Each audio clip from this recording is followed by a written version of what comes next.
Bon, alors, comme on l'a dit en introduction, le thème va être contre le contrat social. Alors le contrat social, vous en avez peut-être entendu parler le mois dernier, puisque vous avez fait venir Tatiana Ventose pour son livre « Il est venu le temps des producteurs », livre que je n'ai pas encore lu parce que c'est Ludo qui l'a acheté pour moi, donc je viens de le récupérer aujourd'hui. Et quand elle présente son bouquin, elle dit elle parle de la nécessité d'un nouveau contrat social. Le contrat social, c'est une expression qui revient de temps en temps, alors pas dans la politique grand public, mais davantage dans les débats politiques et dans l'imaginaire politique des militants. On ne sait pas trop ce que c'est. On ne sait pas trop ce que c'est pour plusieurs raisons, parce que déjà, d'un point de vue philosophique, c'est assez chiant, et que c'est une idée qui a aussi été énormément dévoyée par rapport à ce qu'elle disait pour ses premiers penseurs. Donc, quand on prend une encyclopédie de philosophie, en général, ils font commencer l'idée de contrat social à Thomas Hobbes. Donc, Thomas Hobbes, qui est un philosophe anglais, qui est connu. En général, quand on parle de Hobbes, on dit de lui que c'est quelqu'un qui théorise l'égoïsme absolu de la nature humaine, c'est-à-dire qu'en dehors de la société, si on laisse les hommes faire ce qu'ils veulent, ce sont des sauvages, des barbares qui s'entretuent les uns les autres et qui ne respectent rien à rien. Ensuite, les encyclopédies vont donner le nom de John Locke. Donc Locke, qui est aussi anglais ou écossais, pardon, j'ai un petit trou de mémoire, mais britannique en tout cas, qui lui va avoir une version un peu moins brutale de l'idée de contrat social, où il va dire que dans l'état de nature, les gens suivent ce qu'il appelle la loi naturelle, donc une loi qui est la même pour tout le monde, qui est implicite dans la nature, et le dernier, dans les encyclopédies qu'on va citer, c'est Jean-Jacques Rousseau. Et Jean-Jacques Rousseau, c'est le pire des trois. Et Jean-Jacques Rousseau, lui, c'est celui qui va dire dans l'état de nature, nous sommes parfaitement libres. Et surtout, pour lui, les hommes sont innocents dans l'état de nature. Pour caricaturer un peu, ils vivent chacun de leur côté, ils vaquent à leurs occupations, et finalement, ils ne se rencontrent pas, il n'y a pas vraiment de conflit, il n'y a pas vraiment d'affrontement. Donc déjà, dans ce que j'ai dit, il y a une expression que vous avez peut-être remarqué, qui est l'état de nature. Ça veut dire quoi l'état de nature? Alors ça, c'est une idée du contractualisme, c'est qu'il y a une séparation entre la nature et la société. L'idée, c'est quoi? C'est de dire qu'il y a un état de nature qui est l'état des êtres humains avant qu'ils vivent dans une société constituée. Il y a la société donc, telle qu'elle est politique, et entre les deux, il faut bien une manière de passer de l'état de nature à la société, et cette manière, c'est le contrat social, avec, selon Hobbes, qui est la souveraineté absolue, donc souveraineté absolue, c'est-à-dire qu'il faut qu'il y ait un souverain qui soit capable d'imposer sa volonté absolument à tout le monde, justement pour trancher les conflits. Locke, lui, il va davantage être beaucoup plus légaliste et demander à ce que le pouvoir soit légitimé par le consentement. Il y a beaucoup de défenseurs de l'idée électorale en démocratie qui vont se référer de John Locke. Et Rousseau, c'est un peu difficile à résumer tellement que ça part dans tous les sens. Mais c'est une espèce de gloubi-boulga où il essaye de mettre ensemble une soi-disant bonté originelle avec une nécessité de vivre en société. Enfin, c'est un peu bizarre. Et pour moi, ça c'est déjà le premier fait marquant du contractualisme, c'est cette séparation nette entre la société et la nature. Ça peut vous sembler abstrait pour l'instant. Donc on va prendre un exemple concret d'aujourd'hui dans la politique contemporaine dégénérée de notre époque, un exemple concret de séparation de la nature et la culture. Le genre. Le genre, c'est quoi? Le genre, ça consiste à dire, il y a d'un côté la nature, en tout cas, certains vont nier la nature, mais d'autres non. Il y a la nature qui existe, donc la nature elle va être d'ordre biologique, il y a les hommes, il y a les femmes, mais ensuite, cette différence n'a aucune répercussion au niveau politique. Ce qui implique que les hommes et les femmes peuvent avoir les mêmes rôles dans la société, les mêmes fonctions, peuvent occuper les mêmes espaces, peuvent se côtoyer de la même manière. Ça, c'est une séparation entre l'idée de nature et l'idée de société. C'est de dire on ne veut pas que la nature ait une répercussion dans la société. Bon, ça, c'est un exemple qui est intéressant parce qu'il est un peu choquant, parce que ça heurte évidemment le sens commun. Mais c'est un exemple qui est aussi frustrant parce qu'il est assez grossier. C'est-à-dire qu'on comprend que les gens qui défendent l'idée de genre, c'est des gens qui ont une conception très vacillante de la réalité. Donc on peut remonter encore un peu en avant dans l'histoire pour voir un déni de nature qui est plus subtil et qui est pourtant très imprégné dans notre société, qui est celui de la différence des classes.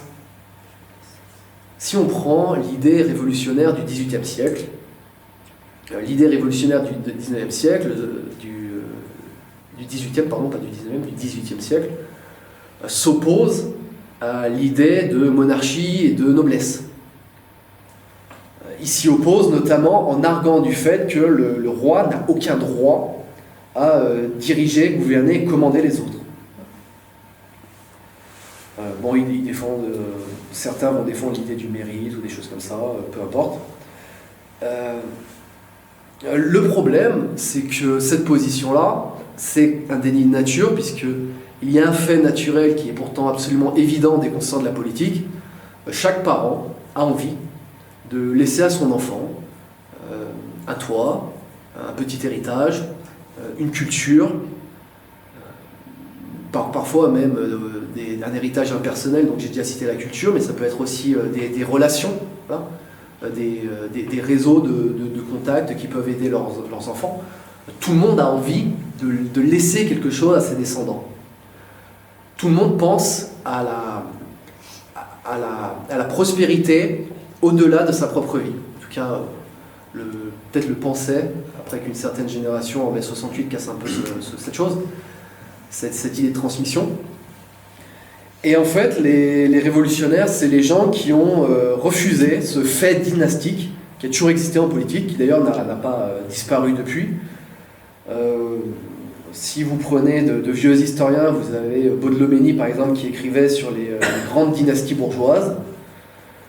Si on prend la politique un peu contemporaine, pour les gens d'entre vous qui ont un peu la fibre complotiste, il y a George Soros qui a transmis ses ONG à son fils Alexandre Soros. Il y a la famille Bush aux États-Unis, où il y a H.W. Bush qui a été président, George Bush qui a été président, Jeb Bush qui a été candidat à la présidence en 2016. Il y a les Obama, qui est une autre dynastie, il y a les Clinton évidemment, Bill Clinton. Si on prend en France, un exemple de dynastie politique en France, on a évidemment les Le Pen. On a eu Jean-Marie Le Pen qui est mort ce mois-ci, donc en début du mois. Il a transmis son parti à sa fille. On a eu, en fin 2024, on a aussi eu l'apparition dans le paysage médiatique du très médiocre Louis Sarkozy. Bon, là aussi, on est sur du fils d'eux, avec papa et maman qui aident derrière à propulser leur fiston. Donc en fait, le fait dynastique ne disparaît jamais parce que c'est un fait naturel. Et la Révolution, elle a voulu casser ça en disant, toutes ces idées-là de corporation pour... donc la corporation, c'est quoi? C'est une organisation collective pour protéger les intérêts de certains travailleurs. Toutes ces idées d'organisation collective, on supprime, on remplace ça par l'individu. Toute l'idée de lignée de descendance, on supprime, on débarrasse. Maintenant, on légitime uniquement le pouvoir par le vote et l'élection, comme si derrière, comme je viens d'expliquer, il n'y avait pas une volonté de la part des dynasties régnantes de perpétuer leur pouvoir au sein de leur propre famille. Donc ça, c'est aussi un autre déni de nature. C'est un autre déni de nature qui repose sur la même idée contractuelle qui sépare la nature et la société. Donc cette séparation, que je vous ai illustrée par deux exemples, le genre, la classe et la dynastie, j'ai mis les deux ensemble. Philosophiquement, ça a l'origine que je vous ai donnée en introduction, Thomas Hobbes, John Locke, Jean-Jacques Rousseau. Pour moi, c'est une impasse.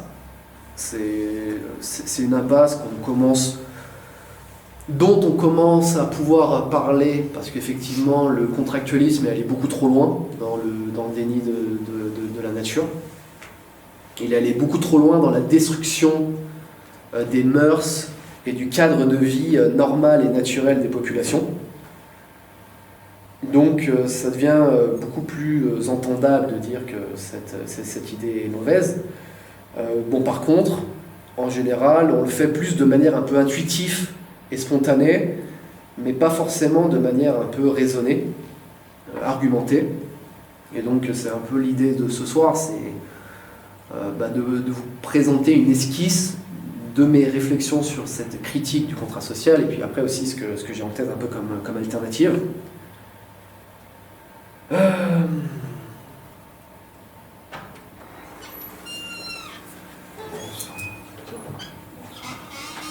Donc, pour synthétiser, et ensuite je développe un peu plus ces idées, pour synthétiser cette introduction, le problème philosophique, le problème fondamental de la modernité philosophique, de la philosophie politique moderne, c'est qu'elle n'accepte pas que, en tant qu'être naturel, nous avons une naissance et une mort, et que cet état biologique exerce des contraintes sur nos vies. Je sais qu'il y a au moins un royaliste dans cette salle, il y en a peut-être d'autres. C'est exactement la position que va défendre un Charles Maurras quand il écrit dans Mes idées politiques, que le nouveau-né, il naît justement dans un état de dépendance et de vulnérabilité totale, et que la société s'organise et se structure autour de la nécessité de lui accorder des soins et du réconfort. D'ailleurs, de manière assez intéressante, en 2023, il y a un bouquin qui est passé totalement inaperçu, parce que c'est un sociologue de gauche qui l'a écrit, qui s'appelle « Les structures fondamentales de la société », qui a été écrit par Bernard Lahire, donc sociologue bourdieusien assez rébarbatif sur les questions de domination, etc. Mais en 2023, il a écrit un bouquin de naturalisme social, où il applique les travaux récents des dernières décennies en biologie pour théoriser la sociologie, pour renouveler un peu la sociologie. Un bouquin qui est excellent, que très peu de personnes connaissent, à part un peu dans le milieu universitaire, mais pourtant ça devrait être une bonne base de travail. Et justement, Bernard Lahire, il commence exactement avec le même problème que Charles Maurras, qui est de dire, oui, mais les sociétés s'organisent autour de ce qu'il appelle un peu dans le jargon universitaire l'altricialité secondaire. Et en gros, c'est ce que je viens de vous expliquer. Le bébé est né, il est dans un état de dépendance, il a besoin des soins de ses parents. Donc c'est une idée, c'est une vieille idée, mais on voit aussi qu'elle revient, et assez curieusement d'ailleurs, elle revient par la gauche, alors qu'on aurait pu imaginer que la droite se positionne. Après, si la droite elle avait envie de se positionner pour gagner des débats intellectuels, je pense que ça ferait longtemps qu'elle aurait essayé. Visiblement, elle pense que ce n'est pas nécessaire. Bon, ça c'est le problème de la droite. Donc, arrêtons-nous maintenant un peu plus précisément sur ces fameux auteurs, ces fameux philosophes que les encyclopédies philosophiques nous donnent sur le contrat social. Donc le premier, c'est Hobbes. Il parle d'égalité, parce que c'est aussi un point commun de tous les penseurs du contrat social, c'est qu'ils considèrent que dans l'état de nature, les individus sont égaux les uns avec les autres, ce qui est un vrai problème. C'est un vrai problème parce que c'est faux, évidemment. Mais Hobbes, lui, comment il justifie l'égalité ? Hobbes, il explique, je crois de mémoire d'ailleurs que c'est le chapitre 13 de Léviathan, il explique que tout le monde estime, dans sa vie quotidienne, qu'il est assez intelligent. Donc, comme je me sens assez intelligent, vous vous sentez assez intelligent, personne n'a l'impression d'être profondément débile, eh bien, il y a une égalité au niveau mental, au niveau intellectuel entre les individus, qui fait qu'on ne peut pas vraiment trancher, hiérarchiser. Alors c'est un argument qui marche un peu du point de vue subjectif, parce qu'on a tous rencontré des gens qui ont une bien trop haute opinion d'eux-mêmes, mais c'est un argument qui est quand même très gênant dans le sens où, objectivement, de manière très pratique, concrète, il y a certaines personnes qui ont de meilleures capacités intellectuelles que d'autres. Hobbes veut utiliser ce même argument de l'égalité sur la question de la mort en disant même si certains sont plus forts que d'autres, il y a les armes, il y a la ruse, il y a la tromperie, il y a la possibilité de faire des coalitions pour qu'un groupe attaque un individu. Et donc, comme tout le monde peut tuer tout le monde, là aussi on est plus ou moins égaux. Donc là aussi c'est faux, parce que effectivement il y a le fait que certains sont plus forts que d'autres, que certains ont une meilleure capacité à organiser et gérer des coalitions que d'autres, que certains aussi vont mieux manier les armes. Il va y avoir plein d'éléments naturels qui montrent que cette idée d'égalité, elle est parfaitement fausse. Mais c'est pourtant le point de départ. C'est pourtant le point de départ de cette philosophie politique. Et donc, effectivement, ça pose un problème, puisque d'emblée, ça empêche l'idée de hiérarchie. Et surtout, ça empêche l'idée que quand il y a une hiérarchie, celle-ci peut être légitime, parce que les gens qui sont en haut de la hiérarchie apportent quelque chose que les autres n'apporteraient pas. Locke, lui, c'est le plus intéressant des trois. Parce qu'il estime donc qu'il y a une loi naturelle. Donc loi naturelle, ce qu'il entend par là, ça va être une loi qui s'applique à tous les êtres humains indépendamment de la société dans laquelle ils vivent. Donc pour le dire très concrètement, il y a la loi française, il y a la loi espagnole, la loi italienne, et puis ça c'est un peu les lois particulières. Puis il y a la loi naturelle qui est la même pour les Français, les Italiens, les Espagnols, etc. etc. Et Locke, lui, l'égalité, il va la trouver dans le sens où, donc là, ça c'est dans le second traité du gouvernement qu'il en parle, je crois que c'est dans le premier chapitre d'ailleurs, du second traité, et lui, il va dire que cette loi, tout le monde a la capacité, à partir de cette loi, de punir les autres. Donc nous avons un droit naturel à la liberté, à la propriété selon Locke, et tout le monde a le droit de punir ceux qui ne vont pas respecter cette loi naturelle. Et donc finalement, on a besoin de se constituer en société parce que il y a une nécessité. Il y a une nécessité un peu de formaliser, de formaliser l'institution qui impose la loi. Mais encore une fois, même problème que pour Hobbes, ça néglige totalement des différences naturelles de base. Une différence naturelle de base qui, par exemple, prenons la loi telle qu'elle est faite aujourd'hui, telle qu'elle est produite aujourd'hui, telle qu'elle est écrite aujourd'hui, c'est un jargon incompréhensible dont le but justement est de faire en sorte qu'il n'y ait que quelques individus qui puissent le comprendre, ceux qui ont fait des écoles de droit, des facs de droit, des trucs comme ça. Et à partir de là, ils viennent sur les plateaux télé, ils viennent un peu partout, nous expliquer avec leur grande morgue que eux comprennent, tandis que le bas peuple ne comprend pas le droit, et donc il faut les écouter eux. Il y a aussi une dimension d'intimidation. Il y a une dimension, il va y avoir une dimension physique, il y aura une dimension technique qui fait que certains individus vont être plus aptes que d'autres à imposer des punitions aux autres. Donc là aussi c'est un vrai problème. Et Rousseau, alors lui Rousseau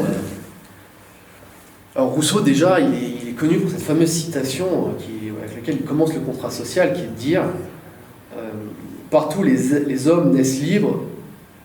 Je vais la retrouver l'exact, je l'ai noté parce que je savais que j'allais l'oublier. Exact. Bon, je ne retrouve pas la citation exacte, mais partout les hommes sont libres, naissent libres, mais partout ils sont dans les fers. Ce qu'il entend par là, c'est ce que je vous disais tout à l'heure, nous serions libres à l'état de nature, mais c'est la société qui nous contraint.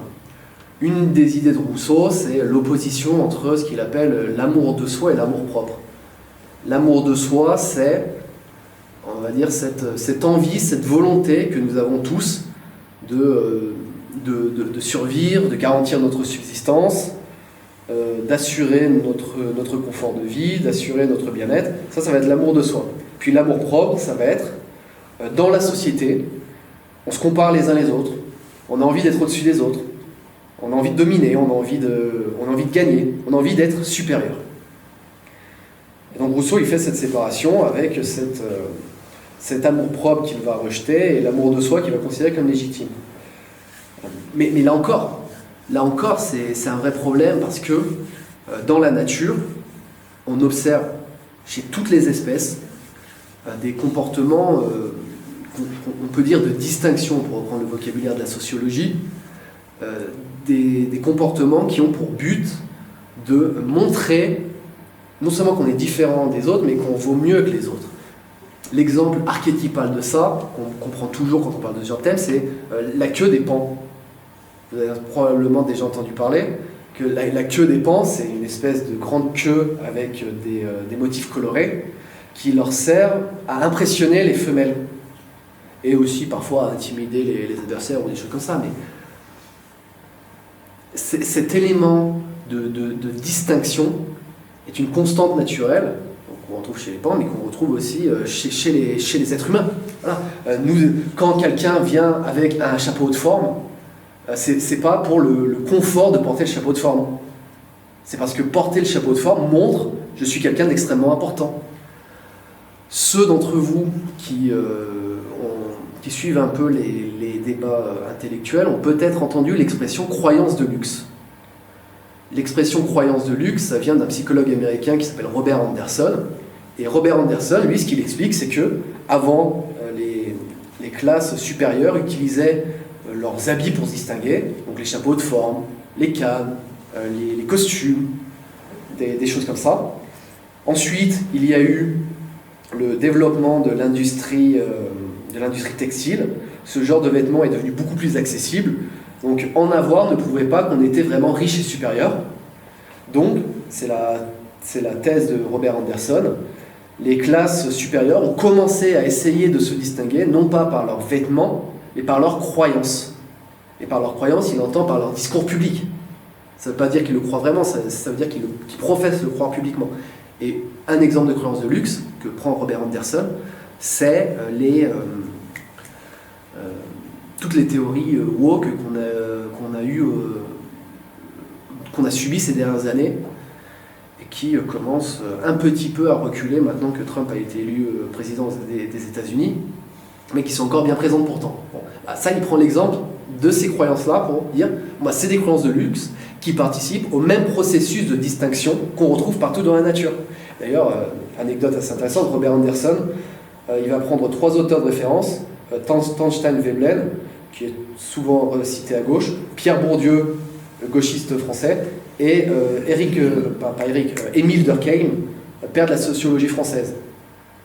Donc ça, c'est aussi une liberté intellectuelle qu'il y a aux États-Unis qu'on n'a pas en France. C'est que là-bas, quelqu'un qui fait de la psychologie évolutionniste avec une grosse base biologique, il va prendre des sociologues et des économistes, 2 français et puis un américain, mais qui est d'origine, je crois, norvégienne. Donc ça, voilà, Rousseau, son truc amour-propre, amour de soi, tatati tatata, quand on analyse ça d'un point de vue naturaliste, ça n'a aucun sens. Voilà. Un autre élément que Rousseau va prendre, c'est cette fameuse idée que le premier qui a mis une barrière et qui a dit ça m'appartient, en gros le premier qui a défendu l'idée de propriété, on sait, et les gens qui l'ont cru, c'est des fous, c'est un grand malheur, c'est pas bien, etc. Mais encore une fois, l'instinct territorial, c'est quelque chose qu'on retrouve dans toutes les espèces animales.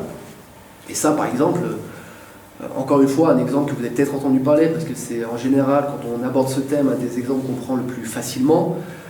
Si on prend des meutes de loups et qu'on leur met des capteurs GPS, et qu'ensuite on trace sur une carte les endroits où les individus de la meute se déplacent, on voit globalement qu'ils se déplacent toujours dans le même secteur et qu'ils évitent d'aller dans le secteur des autres meutes de loups.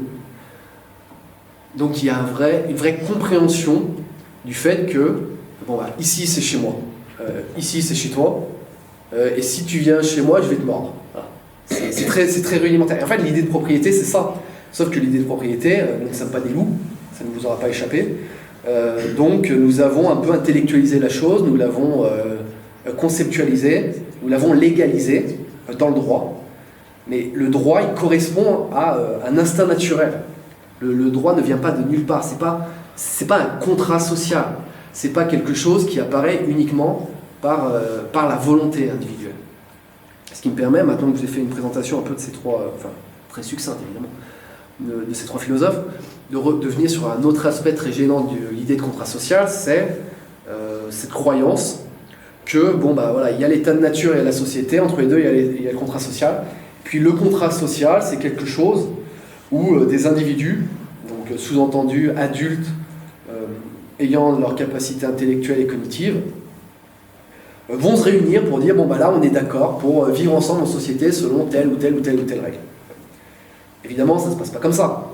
Alors, les gens qui veulent défendre le contrat social vont dire oui, mais l'état de nature, c'est un état imaginaire. Mais en fait, si c'est un état imaginaire, pourquoi on fonde une philosophie là-dessus? Parce que sinon, moi, je peux très bien faire un bouquin de taxonomie où je mets une entrée licorne et je décris un peu la biologie et la physiologie des licornes. Voilà. Il faut que quand même les faits au départ soient bons, corrects, et sinon, toute la théorie s'effondre. Donc, pour moi, l'argument de dire c'est l'état de nature est quelque chose d'imaginaire, c'est pas un argument qui me convainc. Et donc, ce qui est gênant dans l'idée de contrat social, c'est que on défend vraiment cette idée qu'il y aurait une volonté des individus de participer au contrat social, de consentir au contrat social, alors que dans la réalité, la situation, on en revient à Maurras, on en revient à Lahire dont je vous parlais tout à l'heure. Dans la réalité, quand on est dépendant et vulnérable, et la société telle qu'elle est, nous ne la choisissons pas, elle nous est imposée. Alors ok, très bien, à l'âge adulte, nous avons des capacités d'influence qui font que nous pouvons agir, notamment sur le plan politique. C'est le principe de ce genre de conférences, des partis, etc. C'est d'influencer la politique, donc de changer la société telle qu'elle est. Mais on veut changer une société telle qu'elle est, mais elle nous a été donnée telle qu'elle. Elle nous a été imposée. Nous n'avons pas choisi cette société. Et nos parents eux-mêmes, ils ont peut-être pu l'influencer, mais au départ, ils ne l'ont pas choisi. Donc ça, c'est vraiment une vraie constante que l'idée de contrat social va nier, puisque comme elle part d'une abstraction d'individus libres et autonomes qui se mettent d'accord pour vivre en société, ça présuppose que ceux-ci ont la capacité de se mettre d'accord, et donc ça met totalement de côté l'enfance, dans laquelle on n'a pas cette capacité-là. Donc ça, c'est un problème majeur de l'idée de contrat social. Et pour prolonger cette idée, alors peut-être que ça va être la partie qui va obtenir le moins d'adhésion de mon propos ce soir, mais je pense que un des courants qui continue le contractualisme aujourd'hui, c'est le constructivisme. Donc le constructivisme, en général, vous en entendez parler quand des gauchistes vous expliquent que telle ou telle chose, c'est une construction sociale. Par exemple, la famille est une construction sociale. Sous-entendu, on peut se débarrasser de la famille. Le sexe est une construction sociale. Sous-entendu, on peut s'en débarrasser. La race est une construction sociale. Donc on peut s'en débarrasser, etc. etc. C'est un peu leur logique de base. En fait, le constructivisme, bon, encore une fois, le constructivisme, c'est une idée qui, pareil, comme le contrat social, a été passablement dévoyée par rapport à ce que ses auteurs disaient au départ. D'ailleurs, petite anecdote intéressante, Peter Berger, qui est un des deux co-auteurs de la théorie du contrat social, dans un bouquin qui a été écrit pour l'anniversaire des 25 ans de sa théorie, il a fait une petite introduction dans laquelle il dit le constructivisme tel qu'il s'est développé dans les universités n'avait rien à voir avec sa théorie, ce qui est vrai, et avait beaucoup plus à voir et là je cite Peter Berger, à cette orgie idéologique et utopiste des universités. Donc c'était une idée dévoyée selon les mots de son auteur, de son théoricien lui-même. Et en fait, le constructivisme, il y a cette même idée. Il y a cette idée que la société telle qu'elle est, elle a été construite, nous avons voulu qu'elle soit comme ça et pas autrement. Et donc si nous l'avons voulu d'une certaine manière, nous pouvons la vouloir autrement et nous pouvons la changer. Il y a vraiment l'idée de réversibilité. Nous l'avons fait, donc nous pouvons la changer. Donc il n'y a pas de contrainte naturelle qui s'impose à nous, qui fait que la société telle qu'elle est, elle ne peut pas changer, ou en tout cas son changement est limité dans l'ampleur et l'amplitude qu'on peut en faire. Donc le constructivisme, selon moi, il participe de ce même courant philosophique moderne qui éloigne de plus en plus l'idée de société de l'idée de nature.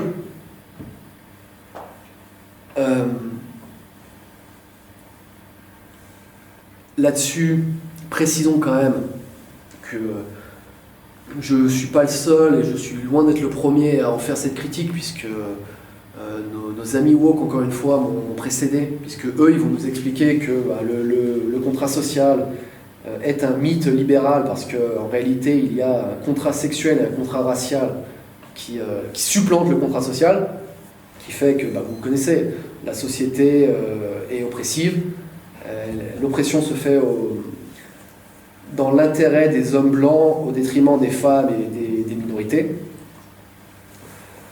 Donc, curieusement, encore une fois, comme le disait avec Bernard Lahire, mais curieusement, la gauche, petit à petit, par la force des choses, va vers une philosophie politique naturaliste, pendant que la droite, elle s'affiche fièrement libérale.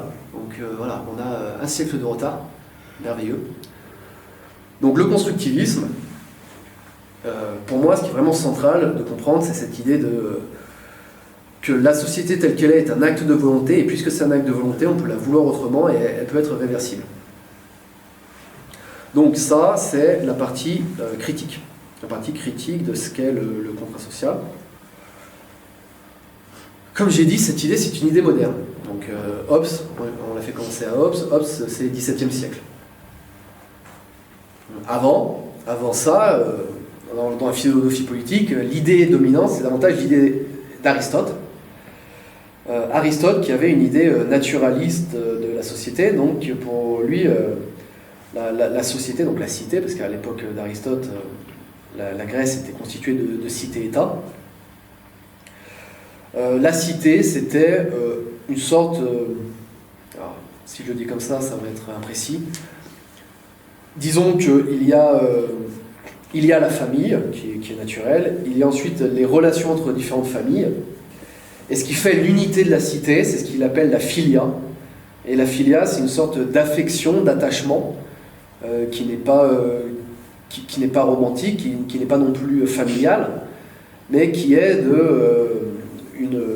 une proximité, voilà, avec les gens avec qui on vit, une proximité affective avec les gens avec qui on partage un destin politique. Et donc déjà là, il y a cette idée qu'on ancre la politique dans quelque chose de naturel, dans un sentiment, dans une émotion qui elle-même s'explique de manière naturelle. Cette idée d'Aristote, elle a été reprise dans la philosophie médiévale, notamment par saint Thomas d'Aquin, qui s'est beaucoup inspiré d'Aristote. D'ailleurs, pour ceux qui ont suivi un peu l'actualité américaine, récemment, le vice-président américain J.D. Vance a fait une déclaration où il citait une notion de la philosophie thomiste, de la philosophie de saint Thomas d'Aquin, qui est la même idée que celle que Jean-Marie Le Pen avait dit dans les vieilles archivina. J'aime mieux mes filles que mes voisines que je ne sais qui, et les Français que les étrangers, etc. Cette hiérarchisation on aime d'abord plus les gens qui sont proches, puis ceux qui sont un peu moins proches, un peu moins proches, un peu moins proches, tout au bout il y a ceux qui sont éloignés. Et J.D. Vance, donc le vice-président américain, James de son prénom, a repris cette idée, donc il n'a pas repris à Jean-Marie Le Pen évidemment, il l'a repris à saint Thomas d'Aquin. Quand je vous disais qu'on est vraiment à une époque où on est en train de vivre, on n'a pas forcément tous compris, mais on est en train de vivre une rupture au niveau de notre conception de la philosophie politique, ça c'en est un exemple concret. Parce que, vice-président des États-Unis, je pense qu'il y a... c'est quand même important comme position. En tout cas, suffisamment important pour on en parle à l'international quand même. Donc ça reprend l'idée d'Aristote en philosophie, mais il n'y a pas qu'en philosophie que cette idée naturaliste se développe, et ça va être tous les travaux de théorie de l'évolution de la fin du XXe siècle et donc du début du XXIe, tout ce projet qu'on a appelé initialement la sociobiologie. Donc sociobiologie, c'est un mot qui a été proposé par Edward Wilson en 1975. Et Edward Wilson, à la base, lui, c'est un gars, c'est un entomologue. Donc, en gros, c'est un gars qui étudie les insectes. Et donc, les insectes, c'est des êtres vivants qui vivent en société, de manière avec des liens très forts. Et en fait, l'idée de Wilson, le livre Sociobiologie, c'est 500 pages, c'est extrêmement dur, c'est ultra technique, c'est vraiment un truc de spécialiste, où il décrit en détail les sociétés d'insectes, de fourmis, de machin. Puis ensuite, le dernier chapitre, c'est le dernier chapitre qui a fait polémique, où il dit, ces principes d'étude des sociétés d'insectes, on peut les appliquer à l'étude des sociétés animales, y compris les sociétés humaines. Donc c'est là que ça fait polémique. Cette idée-là, donc, elle a été ensuite reprise, développée, prolongée. Wilson lui-même a réécrit là-dessus. Et aujourd'hui, ça va être quelque chose qu'on va appeler...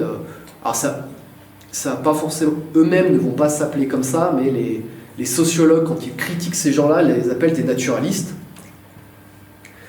Et donc, ce genre de courant existe. Et je pense qu'il y a des idées à en prendre qui sont extrêmement pertinentes pour penser la philosophie politique de l'avenir. Et donc, je vais finir sur une de ces idées-là, d'un anthropologue que pareil, si vous suivez un peu ce genre de milieu, vous avez peut-être entendu parler, parce que c'est Robin Dunbar. C'est lui qui a démontré le nombre de Dunbar. Le nombre de Dunbar, c'est 150. C'est une estimation de la taille des groupes humains maximales avant que les groupes se fracturent en plusieurs sous-groupes. Donc il a étudié ça en faisant une corrélation entre la taille du néocortex, donc la partie frontale du cerveau, avec la taille des groupes sociaux, en remarquant que plus les animaux, plus les espèces avaient un néocortex épais, plus les groupes sociaux pouvaient être larges. À partir des études animales, il a fait une estimation de la taille des groupes humains qui est d'environ 150. Ensuite, il a fait des expériences pour vérifier, il a cherché des données pour le vérifier. Et bon, à chaque fois qu'on regarde, qu'on prenne la taille des congrégations religieuses, qu'on prenne le nombre d'amis sur Facebook avec lesquels les gens vont interagir, etc., la taille qu'on appelle les régiments dans les armées, des choses comme ça. Bon, globalement, il y a cette limite entre 120, 130, 140, donc Robin Dunbar. Et donc Robin Dunbar, lui, il a écrit un livre en 2023 sur la question religieuse.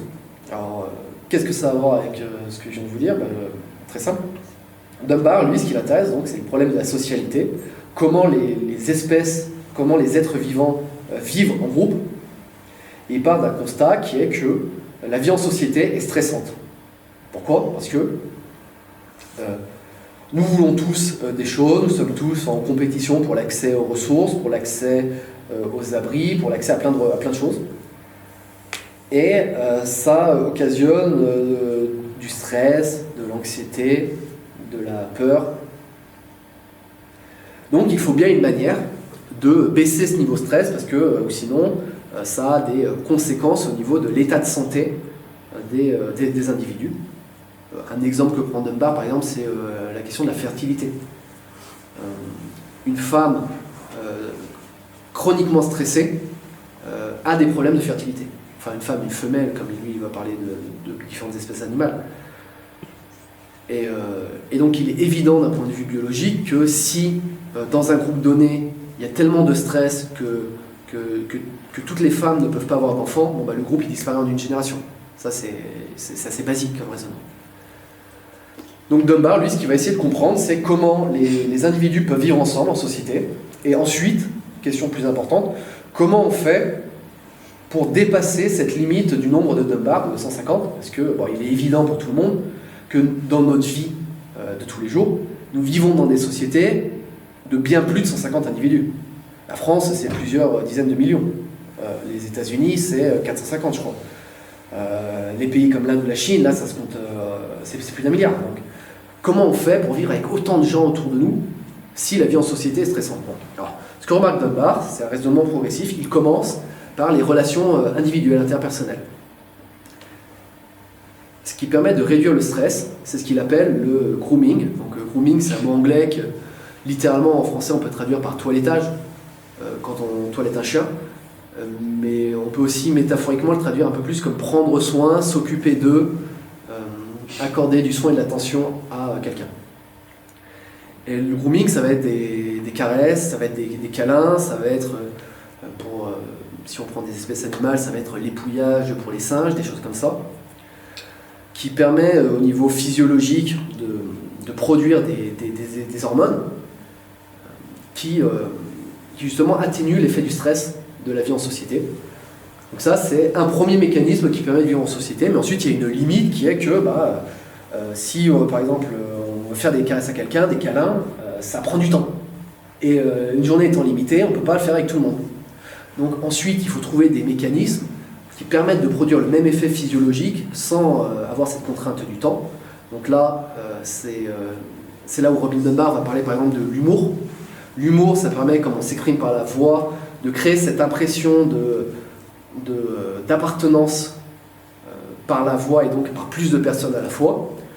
Ensuite, taille suivante, on généralise encore. Là, il va parler des pratiques rituelles. Pratiques rituelles, des danses de la pluie, des choses comme ça. Enfin, je dis danse de la pluie dans un imaginaire vraiment anthropologique, mais de manière très concrète aujourd'hui, on va faire des soirées dansantes, des bals, etc., qui vont être une autre manière de produire des hormones qui créent un sentiment d'appartenance. Et ensuite, Dunbar réfléchit à comment on peut encore plus généraliser et encore plus augmenter l'échelle de la socialité humaine. Et c'est là qu'il va parler de tous les rituels formels. Et les rituels formels, ça va être notamment, là, l'église en est un exemple. L'église, c'est un lieu de culte, un rendez-vous donné, une pratique codifiée, standardisée, avec un dogme qui est partagé par toutes les églises, en tout cas, du moins dans l'église catholique. C'est beaucoup moins le cas dans les églises protestantes.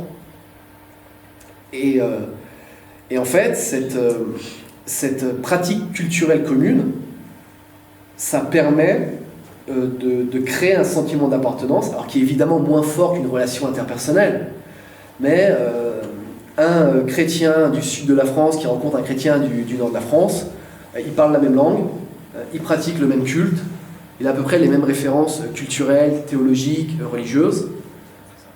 C'est suffisant pour avoir ce sentiment d'appartenance et cette vie en société.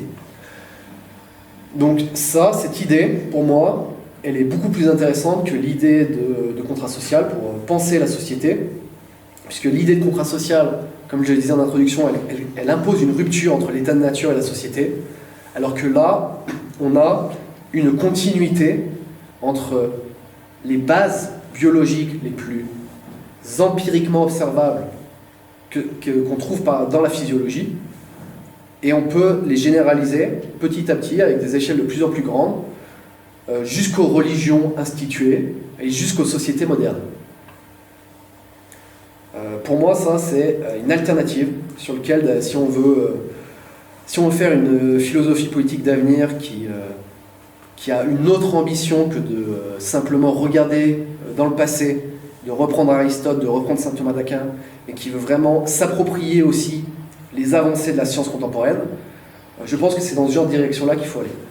Donc, c'était ce que j'avais proposé à Ludovic de vous présenter ce soir. C'était un peu une esquisse de cette critique de l'idée de contractualisme et de son alternative naturaliste. Donc je pense que j'ai fait beaucoup plus court que quand j'ai préparé. Si vous avez des questions, voilà, je prends vos questions. Merci Raphaël.